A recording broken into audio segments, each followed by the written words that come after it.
बच्चों, मैं आपकी रेखा टीचर। तो आज हम अपनी ऑनलाइन क्लास में पढ़ने वाले हैं अपनी बाल भारती पुस्तक से पाठ 2 इंद्रधनुष। ये हमारा दूसरी इकाई का पाठ 2 है। जैसे बच्चों आप देख रहे हैं, ये कविता है इंद्रधनुष और इसके कवि हैं घमंडी लाल अग्रवाल। इस कविता को घमंडी लाल अग्रवाल जी ने लिखा है। बड़ी खूबसूरती से कवि जो है इस कविता में इंद्रधनुष का वर्णन कर रहे हैं। तो बच्चों, बारिश के मौसम में आपने इंद्रधनुष देखा है? हाँ, बिल्कुल सही। बारिश के मौसम में ही इंद्रधनुष नज़र आता है और इसमें अलग अलग रंग हमको दिखाई देते हैं। जब मौसम एकदम साफ़ होता है और सूर्य की रोशनी में जो है उसके अपोजिट साइड में जो है हमको इंद्रधनुष दिखाई देता है। तो बच्चों, चलिए देखते हैं कवि जी ने इस कविता में किन किन चीज़ों का वर्णन किया है। ठीक है बच्चों, तो मैं कविता पहले पढ़ूंगी, आप मेरे साथ इस कविता को दोहराएंगे। उसके पश्चात हम कविता का सुर ताल में गायन करेंगे और फिर इस कविता के अर्थ को समझेंगे। तो बच्चों, आप तैयार हैं ना मेरे साथ कविता बोलने के लिए? चलिए बच्चों, हम शुरू करते हैं। पहला रंग बैंगनी रहता, रंग दूसरा नीला, रंग आसमानी के पीछे हरा और फिर पीला। छठा रंग नारंगी देखो, लाल सातवां प्यारा, इंद्रधनुष में 7 रंग का दिखता सदा नज़ारा। जब भी वर्षा थम जाती है, सूरज चमक लुटाता, नभ की चादर पर चमकीला, इंद्रधनुष सज जाता। इंद्रधनुष सा बने राष्ट्र में, वह तो नाम कमाए, अपनी अनुपम लीलाओं से जन जन को हर्षाए। बच्चों, हमने कविता का वाचन किया भी।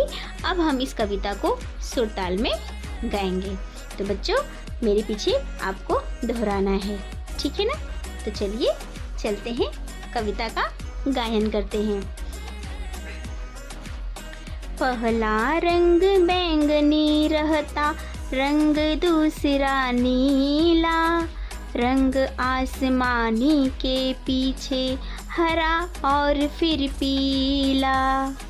छठा रंग नारंगी देखो, लाल सातवां प्यारा, इंद्रधनुष में 7 रंग का दिखता सदा नज़ारा।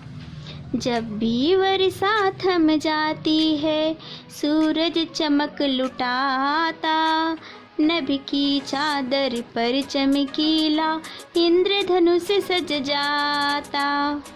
इंद्रधनुष सा बने राष्ट्र में, वह तो नाम कमाए, अपनी अनुपम लीलाओं से जन जन को हर्षाए, अपनी अनुपम लीलाओं से जन जन को हर्षाए।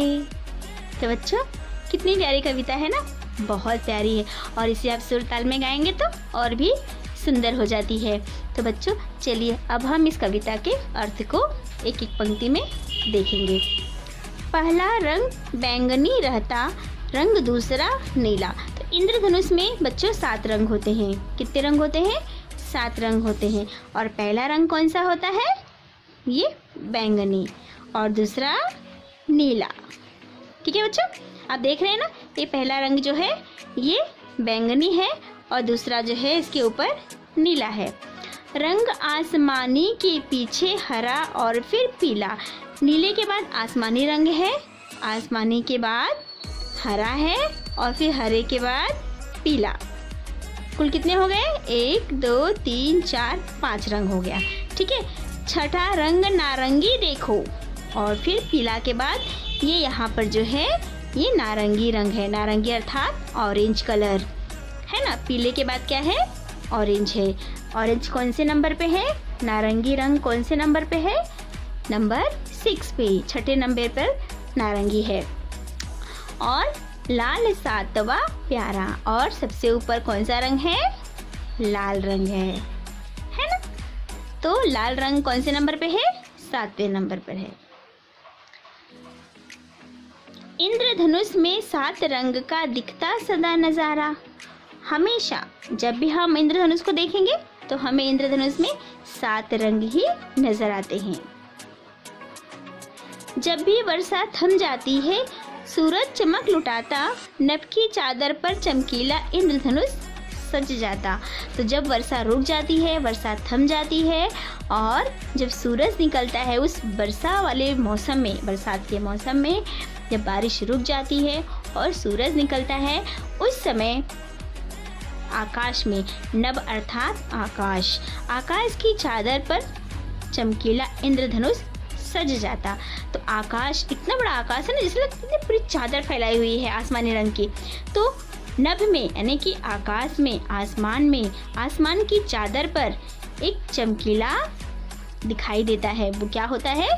इंद्रधनुष अपनी चमक उस नभ के चादर पर फैलाता है। इंद्रधनुष सा बने राष्ट्र में, वह तो नाम कमाए। तो जैसे इंद्रधनुष है 7 रंगों का, आसमान की चादर पे छाया हुआ है, उसी तरह से हमारा देश भी, राष्ट्र अर्थात हमारा देश भी अगर इस तरह से बन जाए तो क्या होगा? जग में हमारे देश का नाम होगा। ठीक है? तो हमारा जो बच्चे आप लोग पढ़ लिख कर ऐसे बनो, अपने राष्ट्र का नाम रोशन करोगे, है ना? तो जग में नाम, हमारे देश का नाम होगा, आपका नाम होगा, हमारे देश का नाम होगा, है ना? तो ऐसे हम अपने राष्ट्र का, अपने देश का नाम कमाएंगे, मतलब हमारे देश को कीर्ति मिलेगी। अपनी अनुपम लीलाओं से जन जन को हर्षाए।